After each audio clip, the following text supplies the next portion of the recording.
All right. I want to break down the 7 B's. Number 1, boasting. You see, I have seen so many people boast and then their life began to take a totally opposite direction. The Beatles, you remember them? When John Lennon said, "We are more popular than Jesus Christ." That was when the group began to lose its popularity and color. People brought their Beatles albums and burnt them, broke them in front of streets and all that. Boasting has terminated many destinies. Remember the Titanic? The people who built the Titanic said, even God cannot sink this ship. Guess what? It sank on its first voyage. Be careful. Do not boast. Do not boast. So the first B you should stay away from is boasting. Don't say I'm the best basketballer, I'm the best player. Let other people be the ones to say those things. Do not boast. The second B is backbiting, gossiping. Let me tell you what happens when people gossip. When you gossip is so addictive. And guess what? Do you know that apart from pornographic sites and commercial retail sites like Amazon and news sites like Google, the most visited sites are gossip sites. Why? Because gossip is very addictive. It's like sugar. Hold up. I know you're enjoying the video, but guess what? I'm facilitating a class on how to reprogram the subconscious. I'm going to use a lot of stories that people can relate with, real life stories. This is going to be very, very practical. So do you want to change negative patterns? Do you want to break free from limiting thoughts and limiting belief systems? I'm going to use my life as an example. I bedwetted until I was 16. I was able to break free from that. I came out of 2 years of suicidal thoughts. I was able to break free from that. I went on to memorize 14 books of the Bible. I went on to build amazing habits, fasting every day for 10 years, build amazing habits in my life that I'm very proud of. And I want to show you some of the principles in reprogramming the subconscious. If you want to be part of this training, scan the QR code. And I have another training I'm doing as well. It's called How Individuals Become Institutions. Now, I have studied 500 of the most important companies in the world over the last 100 years, and I have put together the most exciting research I have ever done. A 4-hour presentation on how individuals become institutions. In every sector in the world, every sector, 4 companies dominate the sector, control 80% of everything that goes on in that sector. I'll give you an example. In the automobile industry, it's dominated by Toyota, Volkswagen, BMW, and Hyundai. In the food industry, it's controlled by PepsiCo and Coca-Cola, Kraft Heinz, Mondelez, and Monsanto. Then in the beauty sector, it's controlled by 4 companies: L'Oreal, Estee Lauder, Johnson & Johnson, and Procter & Gamble. In the media world, it's controlled by 4 companies. You have Disney, Time Warner, Comcast, Viacom, and News Corporation, and so on and so forth. But I want to show you how these companies started from individuals to become companies that dominate entire industries. It's a training that is not only necessary for people who are in the corporate sector. If you are a parent, if you are a student, you need to have this. I wish I'd known this when I was 20 years younger, 25, 30 years younger. I would have made my life a whole lot better. So you are drawing from decades and centuries of experience. I recommend this training for everybody who is interested in succeeding and knowing how to maximize time. How individuals become institutions. How individuals become institutions.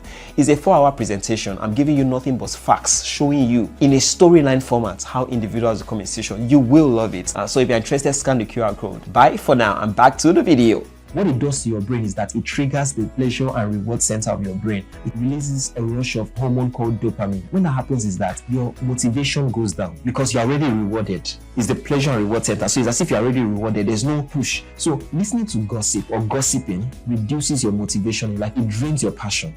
It drains your passion. That's what cocaine does. That's what sugar does. It triggers that part of the brain. So when you gossip, you take your life backwards. You reduce your motivation. So the third B is blandishment, telling lies. There's so many people who have destroyed their lives by telling lies. We'll talk about Elizabeth Holmes, Theranos, lied about what her company was offering and she's in jail. There are so many people who lied. Hillary Clinton probably could have been America's president, but she told lie upon lies. Too many lies. In fact, we start talking about her lies. We may have to do a 10-hour documentary, The Lies of Hillary Clinton. There are so many people. We talk about people who lost their popularity because they told unnecessary lies. Bernie Madoff, lying to people about his Ponzi scheme. So many of them. We can go through a whole lot of them and we will not even exhaust. The lies of Enron, the lies of Arthur Anderson, Ken Lay, Joseph Berardino. These people destroy their lives with lies. So the third one is blandishment. Stay away from lies. The fourth one is blasphemy. A lot of people have blasphemed God. You remember David Copperfield, the great magician, blasphemed God, and that was the end of his career. So many other people have blasphemed God, and their career have nosedived, and their career has been halted, come to a halt,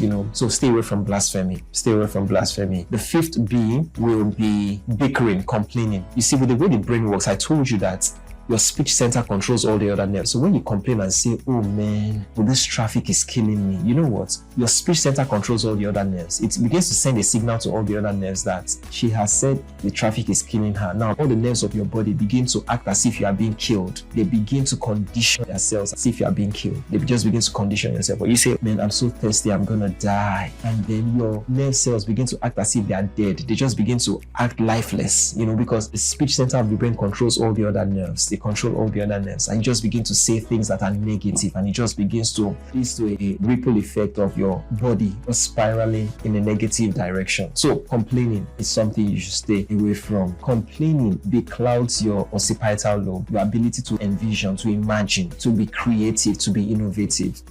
This story of two students who went to India to perform a thesis, research, and one said, look at these people, they're walking barefoot, so disgusting. Complained. The other said, wow, you don't have shoes. This is an opportunity to start a shoe business. Toby McKenzie, his shoe business became one of the biggest businesses that was started by a foreigner in India. He became an iconic shoemaker because he refused to complain. He saw the opportunity. So please do not bicker. Don't bicker. Secondly, begging and borrowing. When people beg, they kill their creativity because you can create everything from nothing. Look at Warby Parker. He just had a simple idea. Today, the company is worth $2 billion. All they had was an idea. Remember my classic Don King story of how Don King came out of jail, and through just one idea, he was able to raise $10 million to host Rumble in the Jungle, and his career took off from that point on, and he became the greatest boxing promoter of all time. So rather than beg, look for more creative ways to say, I'm not going to do this. I had another bit called bribing. Giving bribes, it just kills your creativity. Giving bribes, begging, bribing, kills your creativity. And then borrowing. Now, when I mean borrowing, I don't mean commercial borrowing. I mean lousy borrowing. You're borrowing to consume. You're not borrowing to produce. You're borrowing to consume.